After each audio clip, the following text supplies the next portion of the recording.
Friends, welcome back to my channel. तो आज हम देखने वाले हैं plant nutrition part 1। Okay, so let's start. आज हम देखने वाले हैं प्लांट न्यूट्रिशन पार्ट 1। तो सबसे पहले स्टार्ट करते हैं। देखिए क्या होता है। Plants are autotrophic. Plants are autotrophic. Autotrophic का क्या मतलब होता है? ऑटो मतलब सेल्फ और ट्रॉप मतलब न्यूट्रिशन। इसका मतलब ये होता है कि प्लांट्स ऐसे ऑर्गेनिज्म हैं जो अपना फूड खुद बनाते हैं, जो अपना फूड खुद बनाते हैं। ठीक है। तो plants make their own food by the process of photosynthesis. Plants किस मदद से, किस प्रोसेस से अपना फूड बनाते हैं? फोटोसिंथेसिस। क्योंकि एनिमल्स हों या ह्यूमंस हों, दोनों हम लोग दोनों डिपेंड हैं किस पे? प्लांट्स में, अपने फूड के लिए। ठीक है।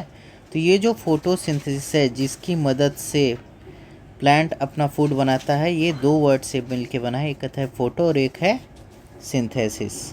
फोटो का मतलब होता है लाइट और सिंथेसिस का मतलब होता है टू मेक। तो इसका मतलब क्या हुआ? लाइट की मदद से कुछ बनाना। जैसे प्लांट लाइट की मदद से क्या बनाता है? अपना फूड बनाता है।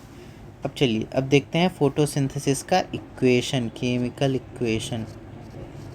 Photosynthesis chemical equation.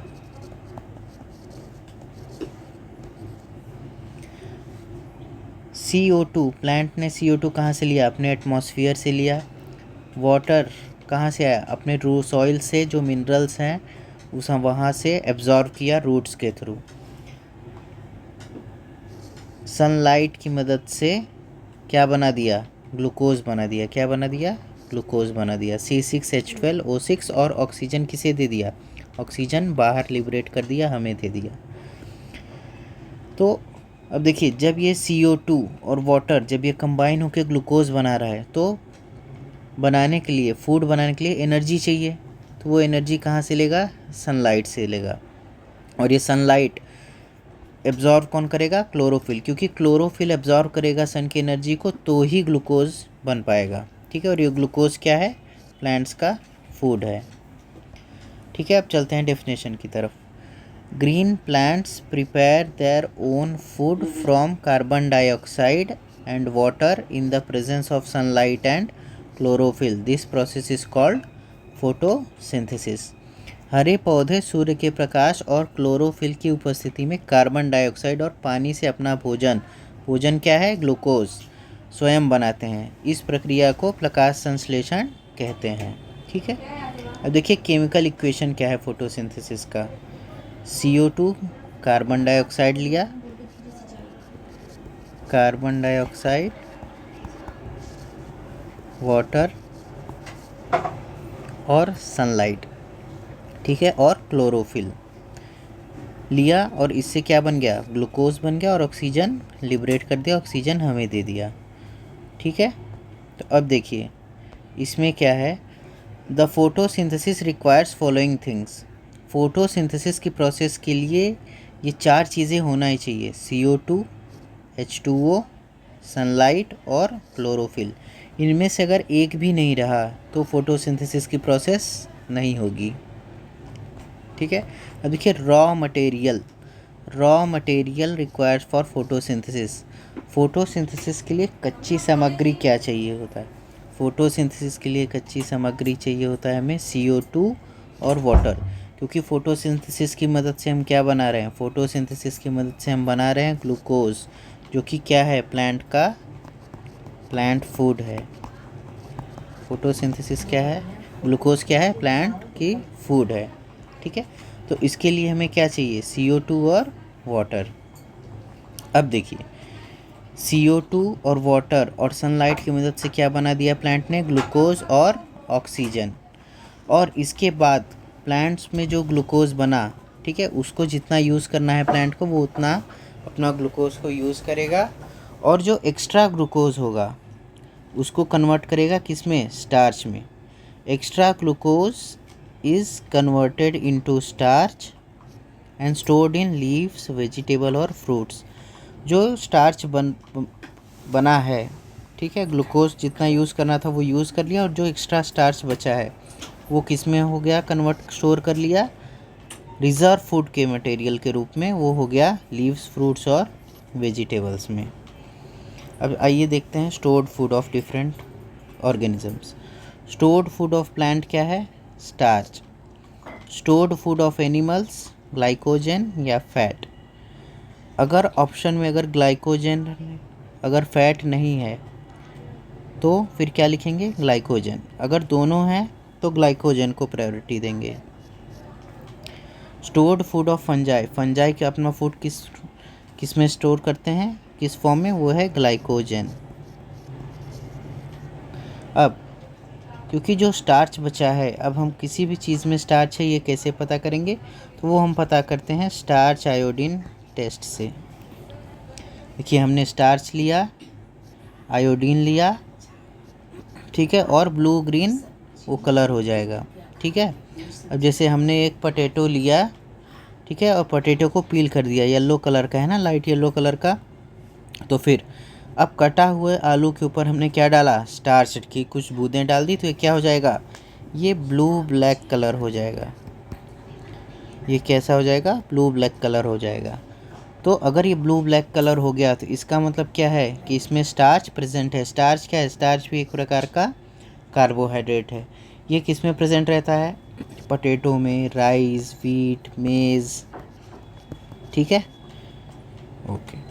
Next, stored food of plant starch हो गया, ये हमने पहले भी देखा, glycogen. Stored food of animals glycogen, stored food of fungi be glycogen, और test of starch is done by iodine. अब नेक्स्ट हम देखेंगे फोटोसिंथेसिस प्रोसेस होता कहाँ है, where does the process of photosynthesis occur in plant.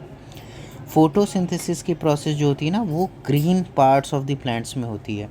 Green parts of the plants यानी पौधे के हरे भागों में। और मेनली कहाँ होती है, मेनली होती है लीव्स में, पत्तियों में। और पत्तियों में भी कहाँ होती है, सेल्स में, प्लांट के सेल्स में।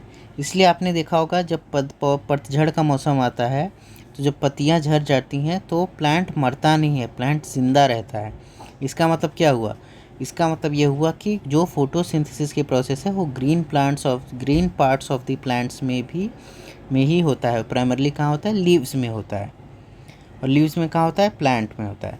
अब जैसे हमने एक प्लांट लिया, ठीक है, प्लांट लीव्स लिया, और इसमें एक सेल को हमने जूम किया, तो इसमें डिफरेंट टाइप्स के सेल ऑर्गेनल्स होंगे जिसके बारे में हम बाद में बात करेंगे।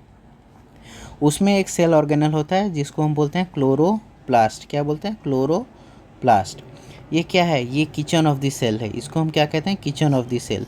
किचन ऑफ द सेल इसे इसलिए कहते हैं क्योंकि इसमें क्या होता है, इसमें फूड बन रहा है ना, इसमें फूड बन रहा है। कौन सा फूड, ग्लूकोज, ओके, इसलिए इसे किचन ऑफ द सेल कहा गया। अब नेक्स्ट देखते हैं, the process of photosynthesis takes place in the chloroplast. ये जो प्रोसेस है फोटोसिंथेसिस का, ये कहाँ होता है, क्लोरोप्लास्ट में। क्लोरोप्लास्ट को हम क्या बोलते हैं, kitchen of the cell. Next देखते हैं, अब ग्रीन कलर ऑफ प्लांट क्यों होता है, green parts of the plant क्यों होता है, प्लांट्स का कलर ग्रीन क्यों होता है। प्लांट्स का कलर ग्रीन इसलिए होता है क्योंकि इसमें क्या होता है, इसमें होता है एक सेल ऑर्गेनल पाया जाता है, उसको हम क्या कहते हैं, क्लोरोप्लास्ट। क्लोरोप्लास्ट के अंदर होता है क्लोरोफिल। अब एक चीज़ याद रखिए, जहाँ पे भी कोई कलर होगा, जहाँ पे भी कोई कलर होगा वहाँ पे कोई ना कोई पिगमेंट ज़रूर प्रेजेंट होगा। पिगमेंट मतलब एक डाई, एक कलर देने वाला एक सब्सटेंस, ठीक है। जैसे हमारी बॉडी में मेलानिन पे क्या है, एक पिगमेंट है, तो जिसके अंदर मेलानिन ज़्यादा होगा उसका कलर क्या होगा, ब्लैक होगा। ब्लड का कलर रेड क्यों होता है, क्योंकि उसमें कौन सा पिगमेंट है, हीमोग्लोबिन पिगमेंट है। टोमेटो रेड कलर का क्यों होता है, क्योंकि उसमें लाइकोपिन पिगमेंट है। तो इस तरह से अलग अलग पिगमेंट्स होते हैं। कैरेट में कैरोटीन पिगमेंट्स होता है। तो अब देखिए, ये जो क्लोरोफिल है ये ग्रीन पिगमेंट है, इसी की वजह से प्लांट्स जो है वो ग्रीन कलर के होते हैं, ठीक है। तो क्लोरोफिल की वजह से क्लोरोप्लास्ट ग्रीन होता है, क्लोरोप्लास्ट की वजह से प्लांट्स ग्रीन होते हैं, और प्लांट्स ग्रीन होने की वजह से क्या होता है, हमें हमारा वर्ल्ड पूरा ग्रीन नज़र आता है, ठीक है। तो आज के लिए बस इतना ही रखते हैं, ठीक है। नेक्स्ट पार्ट में प्लांट न्यूट्रिशन का पार्ट 2 देखेंगे। Okay, thank you very much. आप मेरे चैनल को सब्सक्राइब कीजिए, लाइक कीजिए, शेयर कीजिए, सब्सक्राइब कीजिए और बेल आइकॉन दबाइए। और अगर आपको कुछ चीज़ और चाहिए तो आप मुझे कमेंट्स में बताइए, ठीक है। और मेरे चैनल को सब्सक्राइब कीजिए, subjects by Aman. Thank you very much, मिलते हैं नेक्स्ट लेक्चर में।